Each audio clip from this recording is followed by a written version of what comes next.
Good morning children. शिफ्टन online classes में आपका स्वागत है।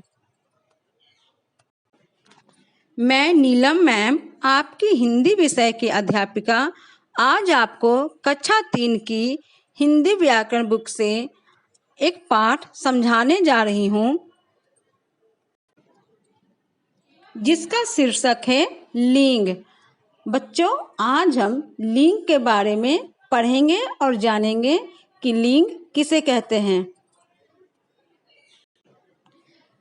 लिंग शब्द का अर्थ होता है पुरुष जाति अथवा स्त्री जाति।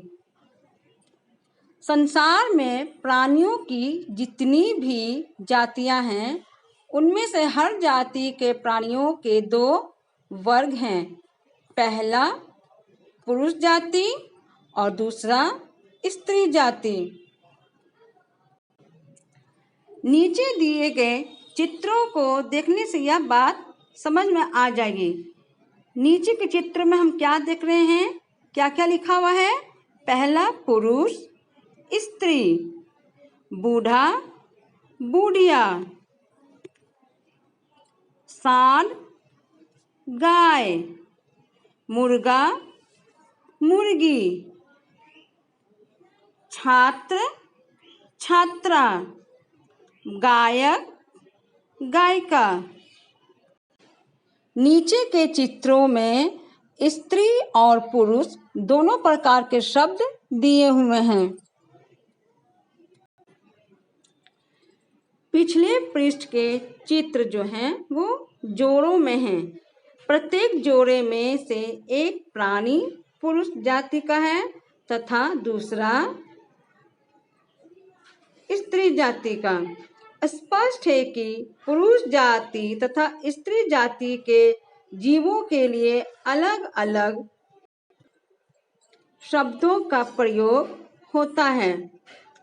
दूसरे शब्दों में हम कह सकते हैं कि स्त्री जाति या पुरुष जाति का बोध कराने वाले संज्ञा शब्द के रूप को लिंग कहते हैं।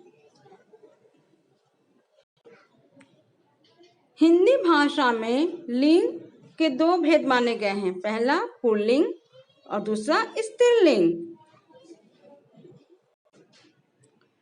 पुल्लिंग शब्द संज्ञा का वह रूप है जिससे उसके पुरुष जाति का होना प्रकट होता हो, वो पुल्लिंग कहलाता है।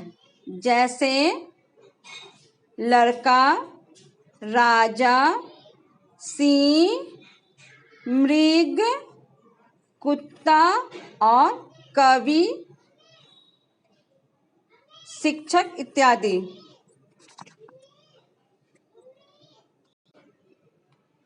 दूसरा स्त्रीलिंग शब्द। स्त्रीलिंग शब्द वह शब्द है जो संज्ञा का वह रूप होता है जिससे उसके स्त्री जाति का होना प्रकट होता है, स्त्रीलिंग कहलाता है। जैसे लड़की, रानी, सिंहनी, मृगी, कुतिया, कवित्री और शिक्षिका इत्यादि। बच्चों, जिस प्रकार सजीवों में स्त्री तथा पुरुष जाति होती है, उसी प्रकार व्याकरण में निर्जीव वस्तुओं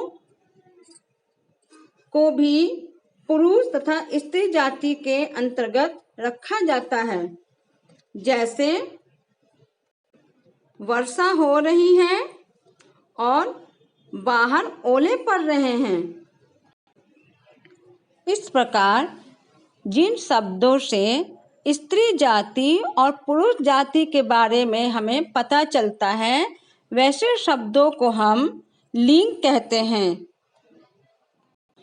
लिंग के मुख्यतः 2 भेद माने गए हैं। पुल्लिंग शब्दों को स्त्रीलिंग में बदलने के लिए कुछ नियम होते हैं जो नीचे दिए गए हैं। नीचे दिए गए नियमों को पढ़कर हम जान सकते हैं और समझ सकते हैं कि पुल्लिंग शब्दों को स्त्रीलिंग शब्द में हम कैसे बदल सकते हैं। ये कुछ नियम दिए गए हैं जिनसे हमें यह पता चलता है कि हम पुल्लिंग शब्दों को स्त्रीलिंग में कैसे बदल सकते हैं। इन नियमों को पढ़कर और जानकर हम अच्छी तरह से ये